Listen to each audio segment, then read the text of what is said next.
Quazi here, and in this video, I'm going to share with you how you can manifest through fear. And at the end of this video, I'm going to share with you 2 key steps that will help you not only overcome fear, but actually use it to fuel your manifestations. So make sure you stick around till the end of this video.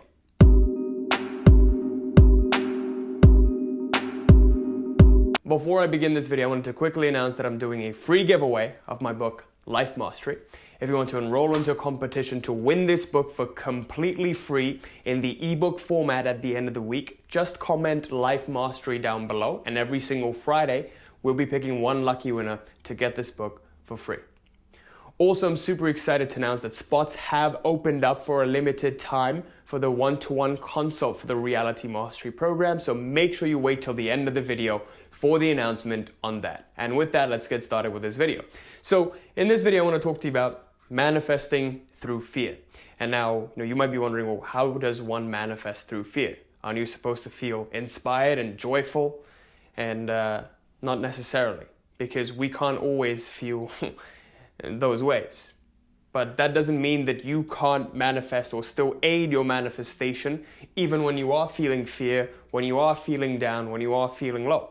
So what most people do is they wait for inspired action to strike so that they can do this. So they wait to get inspired. If you're just sitting around and waiting for something, you become a slave to that thing. So most people, they become a slave to their emotions. And before they can do something, I remember in the past, I would just wait for the room to get a certain temperature before I started work. I would have to listen to my music to get me in the zone. And, I would have to get my incense a certain way so I can feel this particular way before I start my work, especially in first when I started my entrepreneurship journey. And I saw that this wasn't sustainable. I wanted to get to a point where I was just like, okay, work. Okay, work. And I saw that, over time, as I disciplined myself, this became more and more of a reality. But you want to train yourself to get okay, at command. Okay, that's the state we want to get to. Because when we start to wait for all of these things to happen, we can spend our whole lives just twiddling our thumbs. Okay, this is not an effective way to go at all. So what most people do is they become slaves to their emotions rather than a master over them. And as you know, people think that we all start to think that, oh yes, freedom is just being able to do what I love and being able to avoid what I hate. That's hardly freedom at all. Freedom is actually true freedom from your emotions itself. So we get identified with our emotions. And this took me a really, really long time to figure out. Because if you start to look deeply into this, we just want to escape something that we hate and just keep doing more of what we love. Feed ourselves junk food. But really what we're doing is just going for these temporary pleasures of life. And we don't see that once we make these short-term sacrifices, we actually get the prolonged happiness. For example, when you sacrifice short-term binge eating, short-term TV watching, and you go to the gym instead and start eating healthy, you get long-term benefit of looking the way you want and actually getting the kind of physique that you want, right? So that's a longer-term gratification that lasts for a longer term because you made this short-term sacrifice. So we always tend to value this instant gratification rather than the delayed gratification. But what you've got to understand is that the delayed gratification lasts for longer. The instant gratification is just that. It's instant. But the prolonged, delayed gratification takes longer to get to, but it actually even lasts longer. So when we sacrifice now for tomorrow, the tomorrow gets better and the year after gets better. So I want you to remember that. Now, with that being said, when you wait for inspiration to strike, this makes you a slave to your emotions. So when I don't feel good today, I just say, I'm going to skip the gym. The biggest thing for me was before I would get on these consults that I do with you guys. Back in the day when I first started, I used to feel a lot of anxiety. Okay, before I got on a call with someone, everything would have to be a certain way. I have to do a quick visualization so that it goes the way that I want. I hope I get a client. So this is how it was. I had to do all of these things to get into a certain feeling state. And when it didn't go the way that I wanted, I would get frustrated. Right? So I would get a lot of anxiety and a lot of fear before going into these calls. And what I saw was that, this isn't an effective way to go at all. But then sometimes I saw that when I had fear, but I did it anyways, I still got clients. It just didn't matter. But the only thing that mattered was that the original intention was there. So when I kept up the original intention and took the action anyways, then the results manifested the way that I wanted it. And this is because of the delay principle of reality, right? Just because you feel a certain way now doesn't mean the original intention you had isn't materializing right now. You just have to be in alignment with all of those emotions, thoughts, attitudes you had with the actions you take right now. Okay, so the action is the last step before the thing actually happens. But the very first step is it being created in the internal world. So there are different stages of it before your manifestation comes into existence. So the biggest problem we all run into, and why all of this happens, why we get run by our emotions, is that we get identified with them. Whatever thought we have, whatever feeling we have, whatever emotion we have, we become them.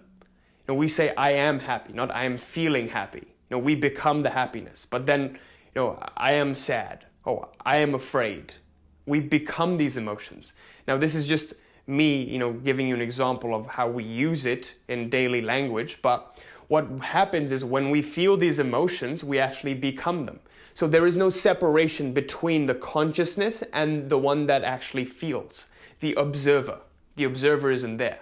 So when this happens, this makes a big problem, because now when we fear something, we just get tangled into all of these emotions. We're just going with the emotions, going with the thoughts, going with the feelings. When you become aware of the mind, when you become aware of the thoughts you're having, the feelings you're having, then you become aware that I have a mind. When you start to become aware of your feelings, what you feel, then I have a body. I have a mind and I have a body. I am not the mind, I am not the body. Once you reach this level of awareness within yourself, that's the end of suffering. That's really the end of suffering. Because what awareness does, it's literally a ball of light that creates the separation between true consciousness and that which is being observed, that which is being perceived.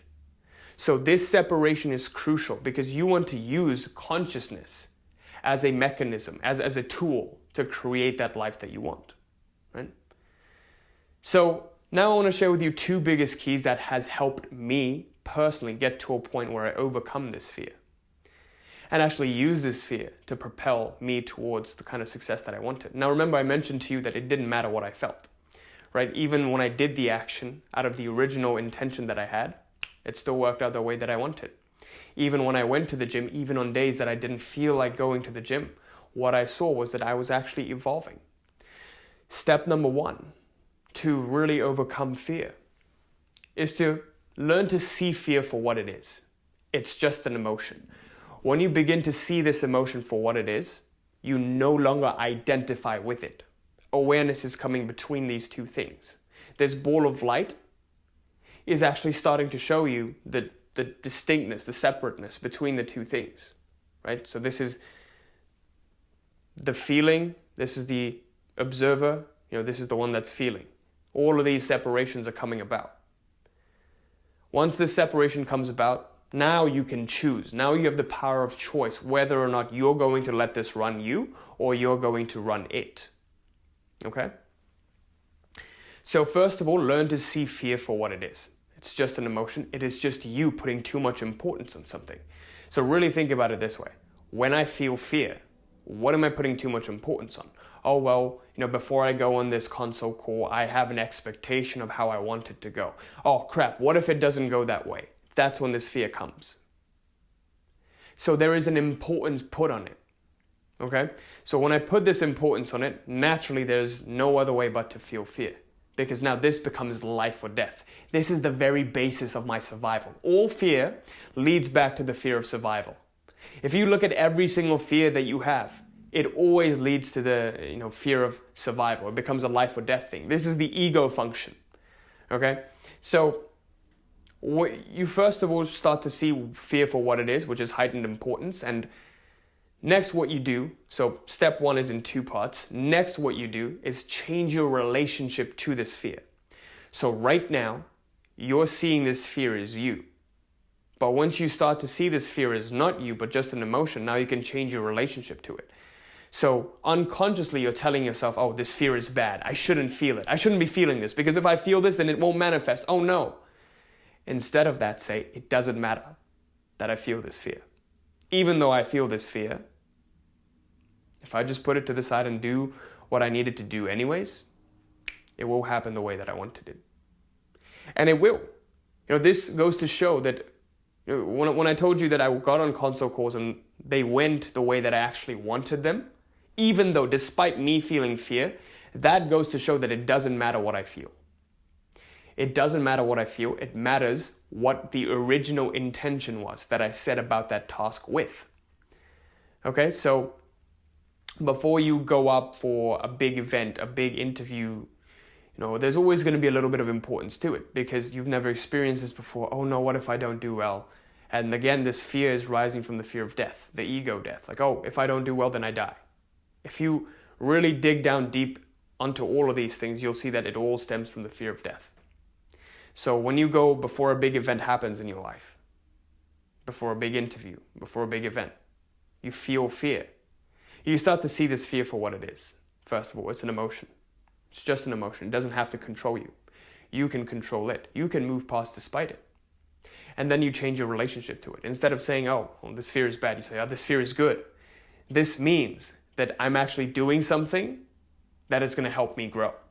Any situation in your life, you can use it to lead you to more and more freedom or more and more bondage. This situation itself can bind you and entangle you more and more until this suffering gets to the point where you consider taking your own life. This will happen. But that's up to you. You consciously get to choose. Once you start to see these two things, you start to see that, okay, this fear is not me. I feel fear. And then you change your relationship to it. Like only human beings are able to do this. Only human beings are able to feel pain, go to the gym, destroy their muscles every single day, their muscle fibers, and still say, wow, this was good. I grew. Only we can put a good spin onto things that are literally destroying us. Okay? Kind of like doing drugs. Like some people will do drugs and be like, oh yes, it feels good, but it's destroying us. That's the time you don't want to put that good spin to it. Maybe you do, I don't know. So number 2 is whatever you feel, do it anyways. And this is the part where you put a good spin to it. You change your relationship to it. And keep up the original intent that you set about the activity with. So really this is evolution. Naturally you're going to feel fear to something that you haven't experienced before because this isn't in your sphere of reality. This is you expanding your comfort zone until you make more and more of the world yours. This is what we do in the Reality Mastery Program. It's heavily based around systematically expanding your comfort zone so that more and more of this world becomes a part of you.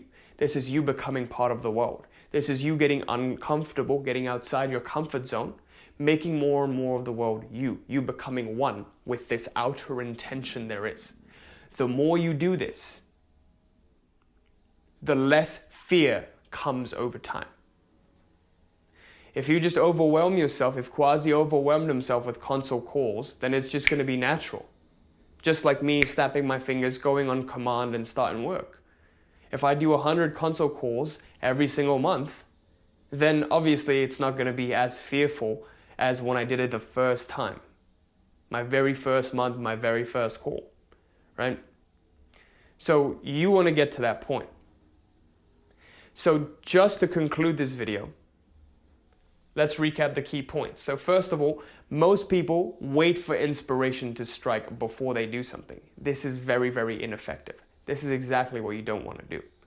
Because if you're waiting for inspiration, I promise you, you're just always going to be a slave. You're going to be run around by your emotions. You're going to see what feels good and do more and more of that and avoid more and more of what you hate. When you do something like that, you become compulsive. You don't become conscious, you become compulsive. Your life is an accident. If you're doing that, your whole life is going to be an accident. You might get successful, but you'll never know why. Anyone who gets unconsciously successful will always be suffering their success. That's for sure. Number 2, whenever you run with these emotions, you identify with them. You become a slave to them. Next, I gave you an example of how back in the day when I didn't feel good, I would just skip the gym. I would just be like, I don't feel too good today. Just skip the gym today.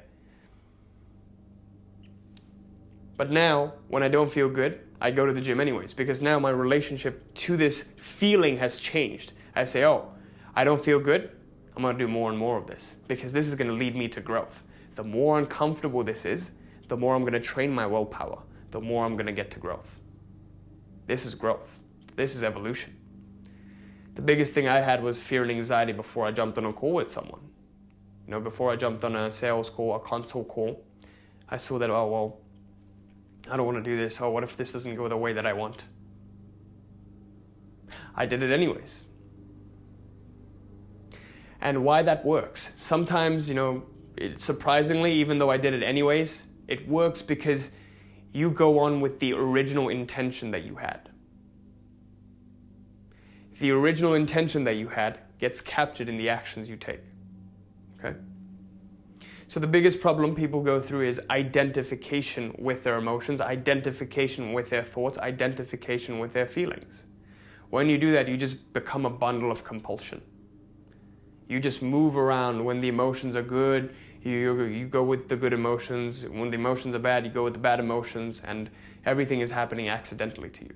So now, to conclude, the two keys are, first of all, see fear for what it is. It's just heightened importance. What are you attributing too much importance to? What event is too important to you? Change your relationship to it. You start to fear the fear itself. Like, oh no, this fear is bad. I shouldn't be feeling this. You say, this is good. You actually place positive attention on the fear. Number 2, you do it anyways. Like, even though you feel this fear, you keep the original intention alive and you do it anyways. Now, a powerful thing happens when you change your relationship to something. When you change your relationship, you place a positive attention to something that otherwise you naturally would have been trained to place negative attention on. When you do that, it actually moves you to parallel lifelines that are more positive. So consequent events that happen become better and better. So for example, before an interview, if you were to change your relationship to the fear that you're feeling right now, and you say, oh, this fear is good. What happens is, now if this fear is good, then I dive head on into it. So maybe interview may go well, chances are the interview will go well, but if it doesn't go well, you come out of it with growth. The preceding interviews that come, you do better and better in them, right? As opposed to if you put a negative attention to it, and then you failed this interview, and then you failed the other interviews. So reality has a way of arranging things for you and shifting you to different lifelines, different corresponding lifelines. You might think that things are not going your way, but this is reality's way of arranging things for you. So if you want to understand how to shift to positive parallel lifelines, click up here, check this video out. So with that, I conclude this video. I sincerely hope this helped. This was my key recipe to manifesting through fear. Even when I felt fear, I just did these things anyways. And as a result, my life has turned out the way it has. And I know that this is going to happen for you as well if you just follow these 2 key steps. These were the biggest things for me. So thank you so much for watching. If you're new to the channel, make sure you like, comment, subscribe, and hit that little bell there so you're notified of any new video that I put out. And also, as I mentioned before, I'm super excited to announce the free one-to-one consult for the Reality Mastery Program is open. So if you want to sign up for that, just click on the link in the description below. And essentially what the Reality Mastery Program is, you're probably seeing a lot of results and people absolutely crushing it with their lives. What the Reality Mastery Program is a way for you to completely transform your internal world. Because the external reality you're experiencing is all a reflection of this internal reality you have. So we work on the most core fundamental level, which is the identity level, the becoming and the being paradigm. Most people focus on having, and most people focus on doing something, but that always gives you a surface level change, as opposed to when you shift at the being level. And that's what we do here. Anything that I manifested in my particular, in any particular area of my life was all a result of me implementing this system and systematically, predictably getting results in it. Whether it be my relationships. When I became the attractive version of Quazi, I overcame my social anxiety, became attractive, attracted my dream partner. And I'm having the best relationship of my life with her. When I became the entrepreneur version of myself, I overcame being blocked by having all of these money blocks. All of these just I rolled over. And I started making more money than I'd ever imagined and was able to quit my 9 to 5. or when I became the fit version of myself, I got into the best of shape of my life when I thought that I would be scrawny and stuck like this for my whole life. And I know all of this is possible for you as well, because we're helping our clients do this in their lives every single day. So make sure you click on the link below to take advantage of this free consult, and let's see if we're a good fit to work together. Also, make sure you take advantage of our free Facebook group as well. It's a great community, a large community with lots of members who are contributing great value. So just click on the link below to join, and I hope I see you there. Till next time, peace.